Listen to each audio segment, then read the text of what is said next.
I'm Jeff Parlee. I'm the Director of Technical Valve Body Express. Today I'm going to show you how to install 5550 linear solenoids correctly. There's been a lot of confusion on this, so I thought it would be a good idea if we made a little video and put it on the web. Let's start out by identifying our valve bodies.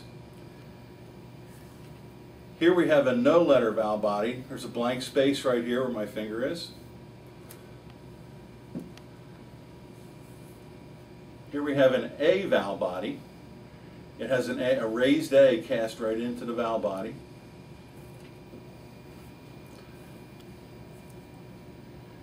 Here we have a B valve body. Again, it's raised up and it's cast right into the valve body. And there is an ultralight one that is a C valve body, and it'll have the marking in the same exact place. The no-letter valve body and the A valve body are both considered early valve bodies, and they're totally interchangeable. The B valve body and the C valve body are late valve bodies, and they're totally interchangeable.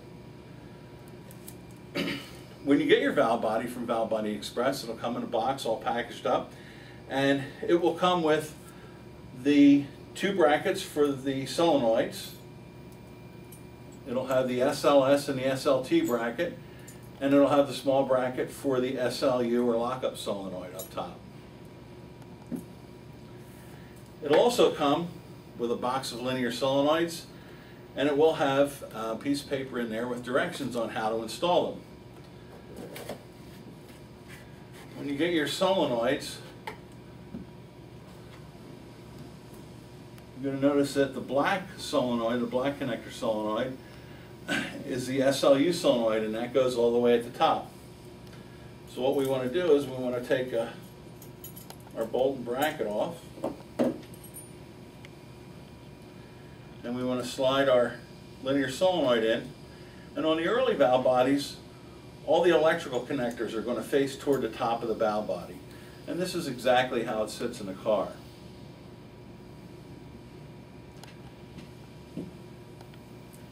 Take our little wire bracket, put our bolt in,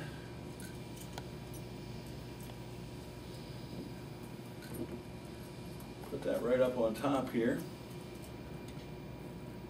and we want to torque that to 60 inch-pounds. Now here's where the confusion usually comes in. On the solenoids for the no-letter valve body, they're a little bit shorter than the rest. There's actually 3 different design levels of these solenoids. And you'll notice that right here in the slot, there's a little round hole on both of these solenoids. And that round hole indicates that these are the shorter, earliest solenoids. We want to slide our SLS or green connector solenoid in. And we want to slide our SLT solenoid, or EPC solenoid, in, again with the connectors facing up. And with these earliest short solenoids with the round holes, it uses this bracket, which is a smaller, narrower version of the bracket. So we want to drop this bracket down onto the holes, or into the slots, so that the bracket lines up with the hole.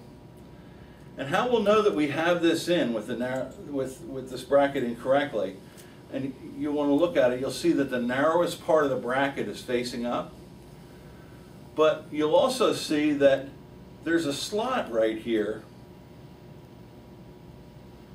and if you look inside the slot, you'll be able to see that the slot on the solenoid aligns with this slot so that the solenoid can exhaust. If that's blocked, that means that this bracket is on upside down and the solenoid has been positioned farther out. Now, the solenoid bracket will go on either way, unfortunately. So you always want to make sure that you put the narrow side up. And then we run this bolt down with the 10mm head on it, and we torque it to 60 inch-pounds. Now on the longer solenoids, on the A valve body, this is the second design, and you'll see that they also have the electrical connectors facing up. All three connectors are facing up on linear solenoids. But it uses the later bracket, SLS, SLT bracket. Now you can see the difference between the two.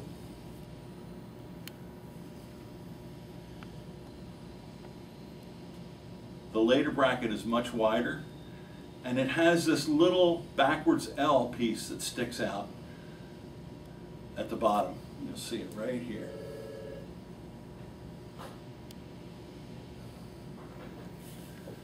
Now the third design solenoids, which are on the B and C valve body, the solenoids are actually the same, except that the electrical connectors on the SLT and the SLS solenoid are clocked so that they're facing down.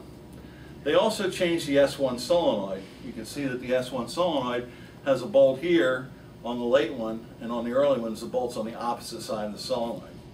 They did that so that they'd be able to clock these solenoids facing down. This setup requires the late internal harness for it to work correctly. The early harness that fits these will not stretch far enough to fit these. So it's really important that you check to make sure that you're getting the right valve body by looking at the no letter, A, B, or C. B and C are late, they'll be clocked down, they need the longer harness. The early ones need the short harness. That concludes our video broadcast for today. Thanks so much for watching.